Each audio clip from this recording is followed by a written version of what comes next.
what we were looking at was what is some of the context. Now, I was trying to point out that we have inequality, we've got unemployment, we've got poverty that we have to deal with. It doesn't mean to say that those are the only three issues, but if you get those right, you're boosting the economy, you're addressing health issues, social services, public services, you're doing all of those things together. Now, in order to deal with that, at whatever scale you operate in, is the scale at which you can begin to make sure that there is spatial justice, that there is spatial sustainability, that there is spatial efficiency, and there is spatial quality as well, because you don't want the idea that a poor person, just because they might live in a shack, that in fact they can't get access to services there. So you want people to have a similar quality. And in fact, sometimes the best houses that you've been in are ones that demonstrate the same principles I'll be talking about at a more macro level. What are those principles? Now, the first thing is you've got to make sure that you're dealing with the complexity. Today, we live in a world where the digital environment determines what we do.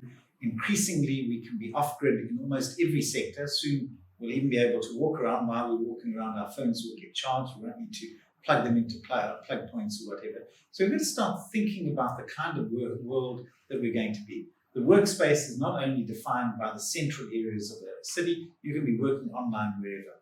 So it means that whatever you do in trying to integrate things, you're trying to create, whether it's new plans or new houses, is that you've got to integrate the variety of services that are going to be performed by that house or by, let's call it a city level kind of operation.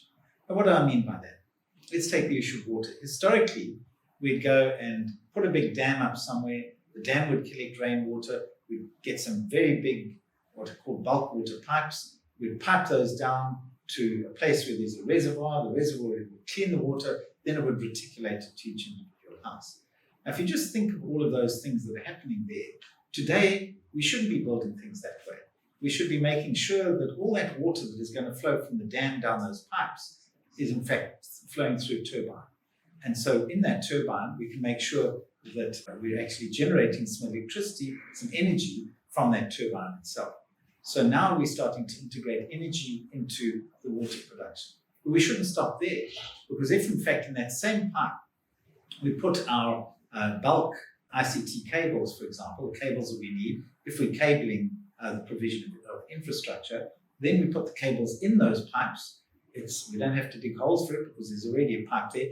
And in fact, it can start going from right down the system up into your sanitary system, ultimately to serve an individual household. So as we think about how we're going to overcome the effects of, in our country, apartheid, or the effects of inequality across the world, we've got to think of ways that we can bring this together. We did a similar thing. So when I was city manager, I said, well, why is the ICT sector controlled by, it was a parastatal at that stage called Telkom, a major telecommunications company.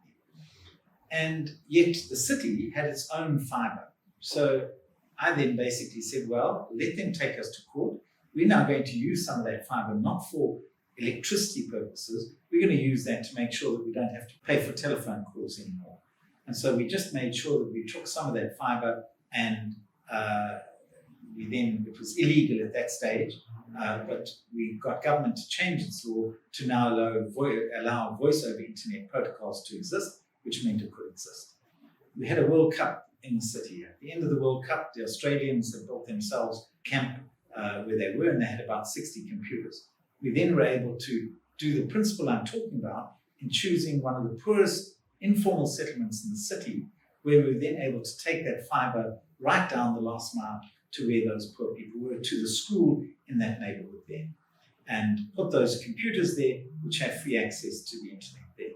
Now, those are the possibilities that we have today.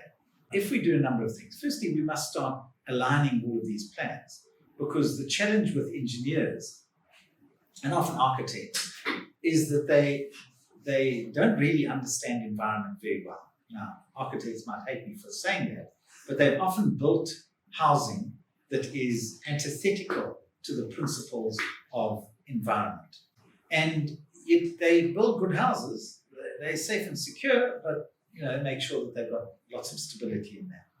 So if we take that first principle of how we get everyone to operate and what I did in the city, was I explained to the engineers that, look, from an environmental point of view, building waste landfill sites means that you need trucks. It's not the site and the smell of dumping all of your garbage that you have every day into a site.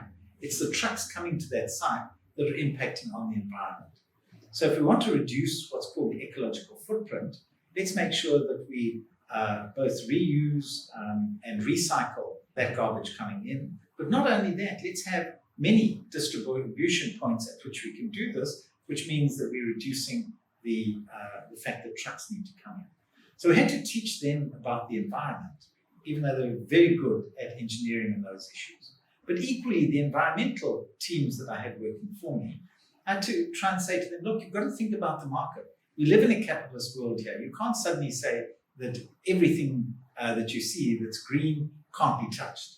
You've got to develop a way in which you can respond to the needs of the market, making sure that you're more environmentally sustainable. So when we built a promenade on the beachfront, for example, in Durban, we built it partly because one of the marches that I led during the anti-apartheid days, that struggle days, was that we decided to fight the apartheid government by simply taking black South Africans into white hospitals and demanding that the doctors look after them there. We said the same thing to the libraries, where whites were only allowed to go to the libraries. We took black students and we said, you're going to come here every day and learn from these libraries. We did that in the beach. There used to be a beach only for white people that was about 6 kilometers long, and then black people, who were 10 times as many black people, could have a beach that was only 500 meters long and in a very unsafe swimming area. So we marched on the beach and we opened it up. So I said to my teams, look, let's build a promenade along there so that it doesn't have that kind of racial architecture associated with it. But along that, we said we've got to deal with it in terms of environmental principles as well, because we must build it in such a way that every 25 years or so, and certainly as climate change comes, whatever infrastructure we have on that, let's build it so that it might disappear. But we don't have to have, as the United States has, every year there's a storm, they're rebuilding everything exactly the same way. Build flexibility. So the first principle is integration. Second principle is make sure that we're aligning everything together, that we're making sure that it's much more flexible in the operations that we do, and that it's something that we can continue to enhance over the years. The third set of principles is to say, let's get rid of this control orientation. South Africa, black South Africans had to take a pass, a document that allowed them to come into so-called a white area. They could only come there if they were working. Now, that mentality where we want to control people, we want to zone people, we want to make sure that you can only do this in this building. As long as we set principles and say the principles are whatever you do must be done safely, must be health requirements, it must not affect people in terms of noise, etc., let people go on and do it. So let's start thinking differently, because actually your home can be your business, can be your recreational space, etc. A colleague and I were in Benin, for example, and a few years ago doing a workshop in West Africa for a number of the municipal managers across there. And it was really interesting because one of the places that we had that we just enjoyed was a place where someone had got himself a couple of containers, and that was the coffee shop for people like us who wanted cappuccinos, for example. But in the evenings, all he did was that he continued with that, but he put up a big screen and the community just came out and saw movies on that and went home, all for free. They didn't have to pay anything, but simple, and it worked well. And he could lock it up in the evenings. People there tends to be no crime there, so that was quite easy, but he could lock it up. That was how he dealt with it. Now, in most countries, you wouldn't think of the idea that a person could have a container and actually have a diverse range of uses for the community, for as a coffee shop, as an internet site, as a hotspot, etc., that could operate there.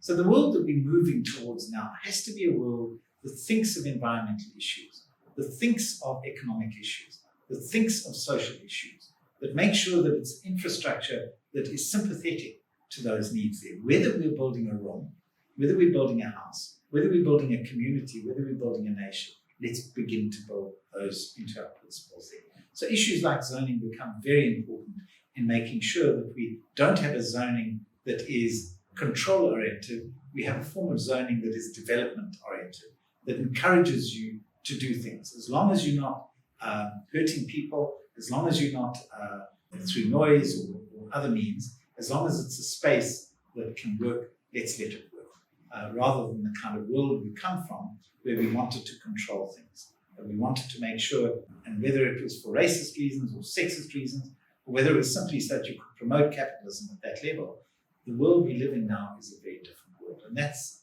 the main message I brought across now. If I had to look at my life period, as Bill Clinton said, I've probably got a few days ahead of me than I have behind me.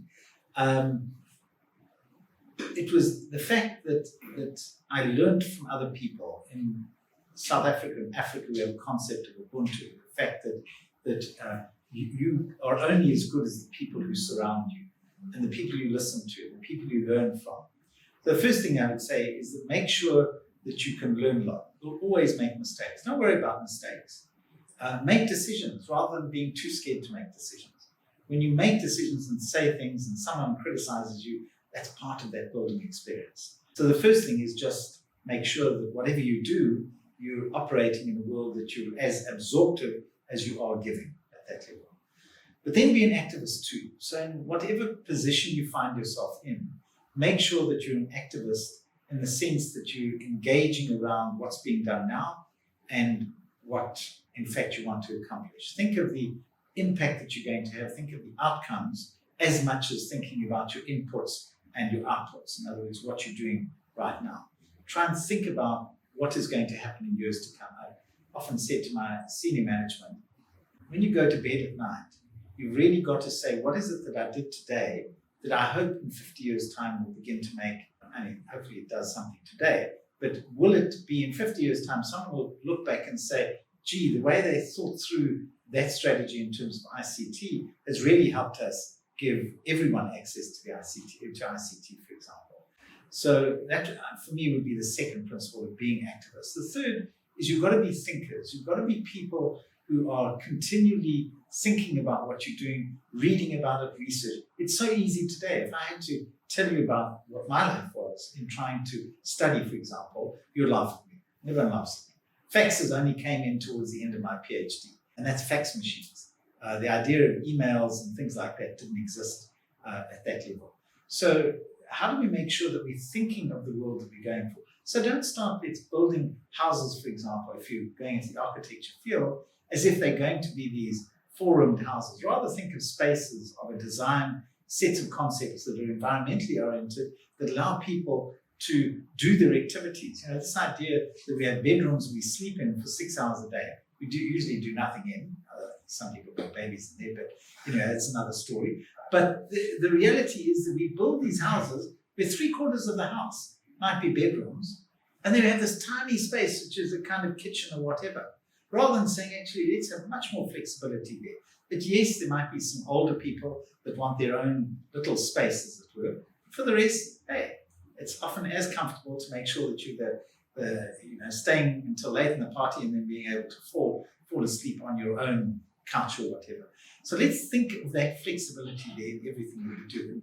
And that's the advice I give to people, is make sure that you're thinking, that you're activists, that you're looking at opportunity, that you're looking at integration.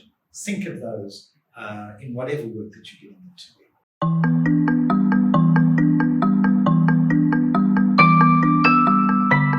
There's many things in hindsight we could have done better and should have done better. The one thing that I think we should have focused on more was public transport early on, because that's a complex sector. We have minibus taxis, we've got buses, we've got some trains that operate around the city there.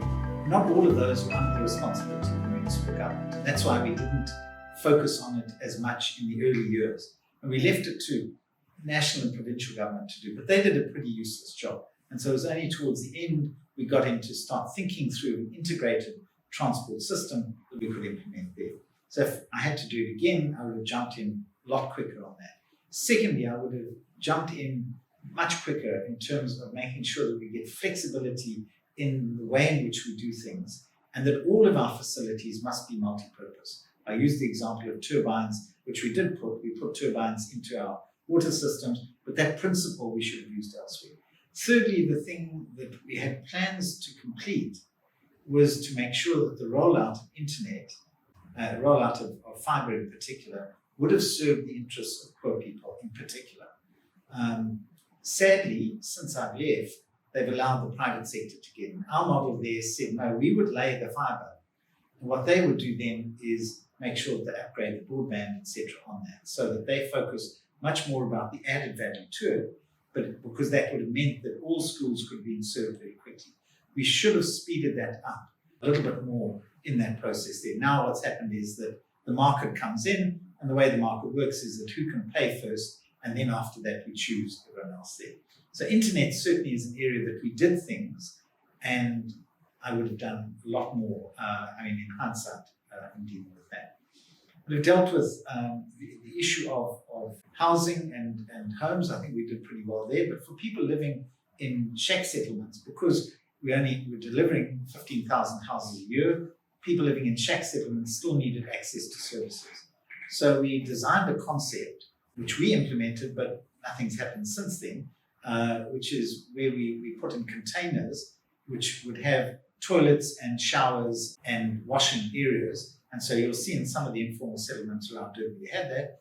But again, we should have put a lot more of those in there because nothing's kind of happened since then. And then we basically employed a local community person who then would make sure that the toilet paper is there, making sure that area gets cleaned or whatever. So at least people have a degree of dignity while they're waiting for that housing to occur there. We should have been far more flexible in terms of getting rid where there's a surplus of community halls and building spaces for communities to actually work with them.